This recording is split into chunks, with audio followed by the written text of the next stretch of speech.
A'udzubillahi minasyaitonirrajim. Bismillahirrahmanirrahim. Bismillahi tawakkaltu 'alallah la haula wala quwwata illa billahil aliyyil azim. Kita akan melanjutkan pembahasan kitab Qurratul Uyun tentang bait yang selanjutnya, yaitu wa ghinna aidan wa la'il insani 'alal ladzi yusawwikuhu ilal jinani. Afatahul ajzu anil halali wa an huquqiha fi kulli hali. Wa ghina aidan watla'ul insani, kayak harta juga termasuk manfaat nikah. Alladzina yusawikuhu ilal jinani, kayak harta juga termasuk manfaat nikah, memperhatikan orang yang ia sangat merindukan surga. Afatahul ajzu anil halali, sedangkan bahaya nikah adalah jika lemah mencari harta yang halal. Wan huquqiha fi kulli halin, dan memenuhi hak istri dalam setiap masalah.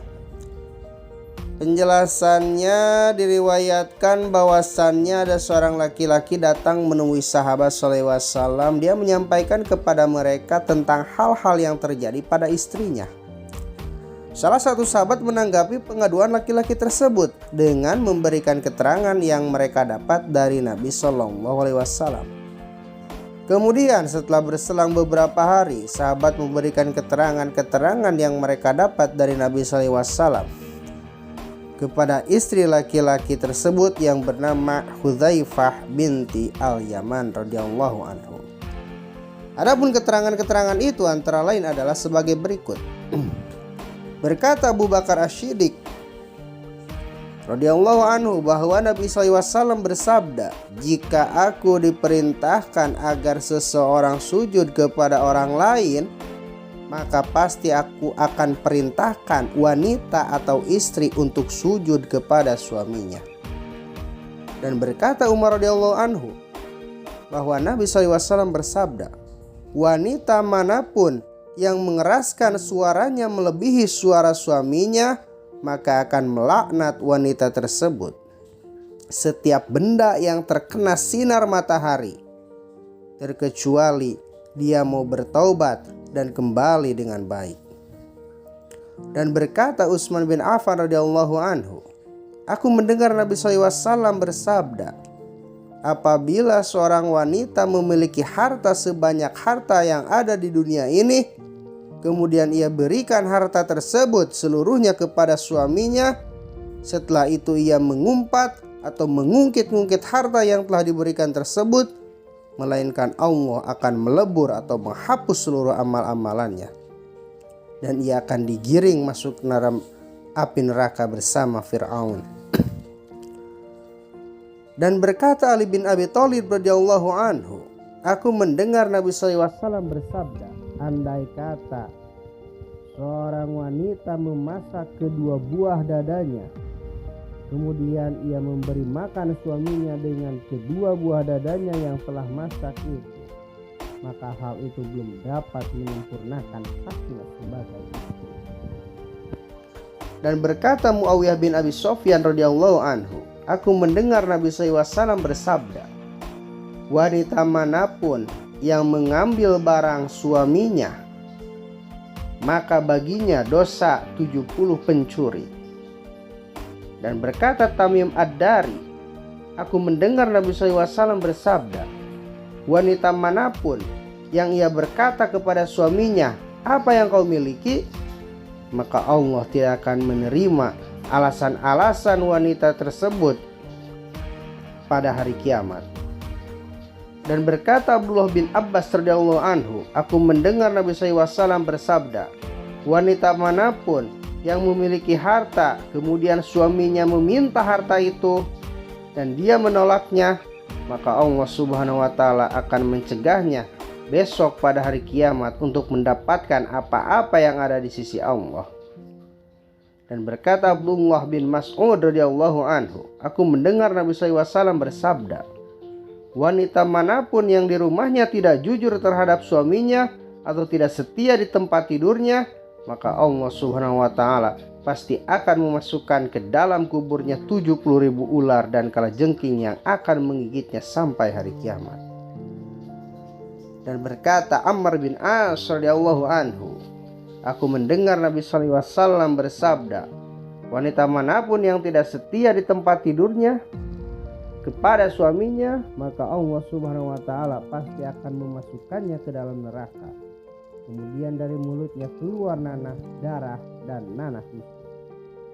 Dan berkata Anas radhiyallahu anhu, aku mendengar Nabi sallallahu alaihi wasallam bersabda, wanita manapun yang berdiri bersama selain suaminya dan orang lain itu bukan mahramnya, maka pasti Allah Subhanahu wa taala akan menyuruhnya berdiri di tepi neraka jahanam, dan di setiap kalimat yang diucapkan akan ditulis baginya 1000 kejelekan.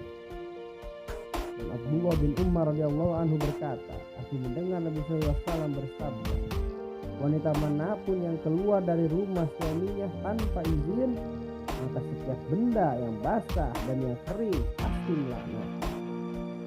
Dan Talha bin Ubaidillah, Talha bin Abdullah berkata, aku mendengar Nabi sallallahu alaihi wasallam bersabda, wanita manapun yang berkata kepada suaminya, aku sama sekali tidak mendapatkan kebaikan darimu, maka Allah SWT pasti akan memutuskan rahmatnya kepadanya.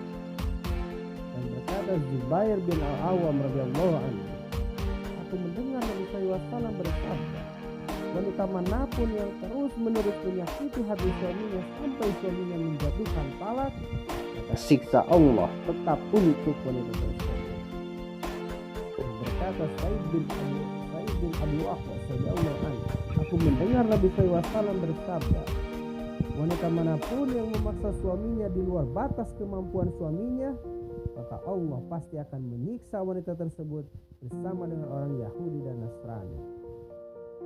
Dan berkata Sa'id Musayyab radhiyallahu anhu, aku mendengar Nabi sallallahu alaihi wasallam bersabda, wanita manapun yang meminta sesuatu kepada suaminya sementara ia tahu bahwa suaminya tidak mampu akan hal itu, maka besok pada hari kiamat Allah akan minta agar siksaan wanita tersebut diperpanjang.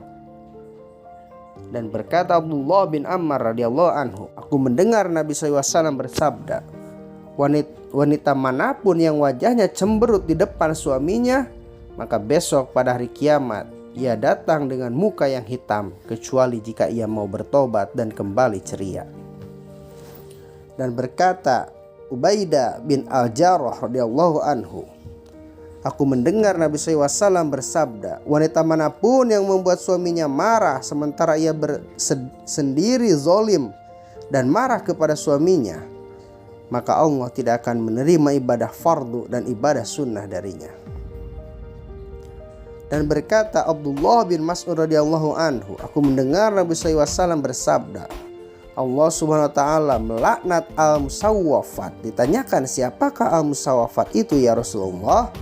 Nabi sallallahu alaihi wasallam menjawab, dia adalah wanita yang diajak suaminya tidur, kemudian dia mengulur-ulur waktu untuk tidur bersamanya dan sibuk dengan urusan lain hingga suaminya tertidur. Dan berkata Abu Hurairah radhiyallahu anhu, aku mendengar Nabi sallallahu alaihi wasallam bersabda, wanita manapun yang memandang suaminya dan dia tidak tersenyum, maka sesungguhnya dia tidak akan melihat surga selamanya, kecuali dia mau bertobat dan menyadari hingga suaminya meridhoinya. Dan berkata Salman Al-Faris radhiyallahu anhu, aku mendengar Nabi sallallahu alaihi wasallam bersabda, wanita manapun yang memakai wangi-wangian dan merias diri kemudian keluar dari rumahnya, maka dia pasti keluar bersama murka Allah Subhanahu wa taala dan kebenciannya hingga dia kembali ke rumahnya.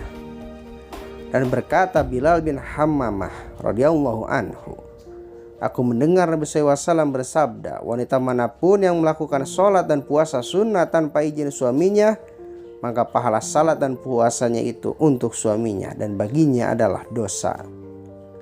Dan Bilal radhiyallahu anhu berkata lagi, aku mendengar Nabi sallallahu alaihi wasallam bersabda, wanita manapun yang menyebabkan suaminya marah, maka Allah SWT tidak akan menerima sholat dan puasanya kecuali ia bertobat dan menyadari kesalahannya. Dan berkata Abu Darda radhiyallahu anhu, aku mendengar Nabi sallallahu alaihi wasallam bersabda, wanita manapun yang membuka rahasia suaminya, maka kelak pada hari kiamat Allah SWT akan mencemooh dia di hadapan para makhluk. Demikian juga ketika di dunia sebelum di akhirat. Dan berkata Muaz bin Jabal radhiyallahu anhu, aku mendengar Nabi SAW bersabda dengan lafaz, wanita manapun yang berkhianat kepada suaminya. Dan berkata Abu Sa'id Al-Khudri radhiyallahu anhu, aku mendengar Nabi SAW bersabda, wanita manapun yang melepas pakaiannya di selain rumah suaminya, maka dosa semua orang yang telah mati dibebankan kepadanya. Dan Allah Subhanahu wa taala tidak akan menerima amal-amalnya baik yang wajib maupun yang sunat. Dan berkata Abbas bin Abdul Muthalib radhiyallahu anhu, aku mendengar Nabi SAW bersabda, aku melihat ke dalam neraka, maka aku melihat kebanyakan penghuninya adalah wanita, dan hal itu tidak akan terjadi kecuali mereka banyak berbuat dosa terhadap suami-suami mereka. Dan Ibnu Abbas juga mengatakan, aku mendengar Nabi SAW bersabda, sebagian tanda-tanda ridho Allah kepada wanita adalah suaminya ridho kepadanya. Nah itulah, nanti akan dilanjutkan lagi pada bait yang selanjutnya. Wallahu a'lam bishawab.